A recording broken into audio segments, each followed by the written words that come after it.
ਕੀਤਾ बड़ा ਜਾਵੇ। अच्छा है, मैं समझदा कि एक क्रेडिट भी पीटीवी ਨੂੰ ਜਾਂਦਾ ਹੈ ਕਿ ਅਸਲ ਜਿਹੜੇ ਆਰਟਿਸਟ ਨੂੰ ਇਹ ਹੀ ਹਨ। ਜਿਹੜਾ ਸਾਡਾ ਪੰਜਾਬ ਦਾ ਕਲਚਰ ਹੈ ਉਹ ਵਾਕਈ ਖਤਮ ਹੁੰਦਾ ਜਾ ਰਿਹਾ ਸੀ ਔਰ ਮੈਂ ਸਮਝਦਾ ਕਿ ਪੂਰੀ ਟੀਮ ਨੂੰ ਕ੍ਰੈਡਿਟ ਜਾਂਦਾ ਕਿ ਜਿਹੜਾ ਸਾਡਾ ਅਸਲ ਫੋਕ ਦਾ ਰੰਗ ਸੀ ਉਹ ਲੈ ਕੇ ਤੁਸੀਂ ਵਾਪਸ ਆਏ ਹੋ। ਪਰ ਉਹ ਲੋਕ ਦਾਸਤਾਨਾਂ ਜਿਹੜੀਆਂ ਨਸਲ ਦਰ ਨਸਲ ਇਹਨਾਂ ਹੀ ਫਨਕਾਰਾਂ ਨੇ ਅਗਲੀਆਂ ਪੀੜ੍ਹੀਆਂ ਤੱਕ ਪਹੁੰਚਾਈਆਂ ਨੇ। ਔਰ ਮਜ਼ੇ ਵਾਲੀ ਗੱਲ ਹੈ ਕਿ ਜ਼ੁਬਾਨੀ ਯਾਦ ਕਰਨਾ ਉਹਨੂੰ ਇੱਕ ਪੂਰੀ ਦਾਸਤਾਨ ਨੂੰ, ਇੱਕ ਦਾਸਤਾਨ ਨਹੀਂ ਬਹੁਤ ਸਾਰੀਆਂ ਦਾਸਤਾਨਾਂ।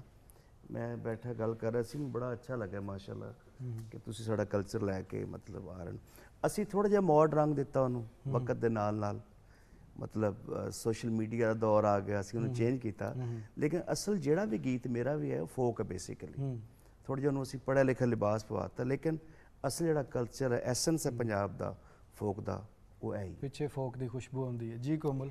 ਜੀ ਬਿਲਕੁਲ, ਲੋਕ ਦਸਤਾਨਾ ਜਿਵੇਂ ਗੱਲ ਉਹਨਾਂ ਕੀਤੀ, ਲੋਕ ਦਸਤਾਨਾ ਨਾਲ ਉਂਝ ਵੀ ਸਾਡੇ ਪੰਜਾਬੀਆਂ ਦੀ ਰੂਹ ਜੁੜੀ ਹੋਈ ਹੈ ਤੇ ਮੇਰਾ ਤੇ ਜੀ ਨਹੀਂ ਭੜਿਆ, ਮੇਰਾ ਦਿਲ ਹੈ ਕਿ ਇੱਕ ਵਾਰੀ ਹੋਰ ਕੁਝ ਸੁਣ ਲਈਏ। ਕੀ ਆਂਦੇ ਜੀ ਬਿਲਕੁਲ, ਸ਼ੇਖੂਪੁਰਾ ਤੋਂ ਆਏ ਸਾਡੇ ਫਨਕਾਰ ਨੇ। ਬਲਕਿ ਮੈਂ ਚਾਹਾਂਗਾ ਕਿ 2-4 ਲਾਈਨਾਂ ਮਿਰਜ਼ਾ ਹਾਂ ਬਿਲਕੁਲ ਸਾਹਿਬਾਂ ਦੀ ਹੋ ਜਾਣ ਤੇ ਜ਼ਰਾ ਬੜਾ ਜਿਹਨੇ ਕਿਹਾ ਲਹਿੰਦੇ ਚੜ੍ਹਦੇ ਪੰਜਾਬ 'ਚ ਬਹੁਤ ਮਿਰਜ਼ਾ ਸਾਹਿਬਾਂ ਨੂੰ ਜੀ ਜੀ ਗਾਇਆ ਵੀ ਜਾਂਦਾ ਹੈ ਔਰ ਸੁਣਿਆ ਵੀ ਜਾਂਦਾ ਹੈ। ਜੀ ਬਿਲकुल।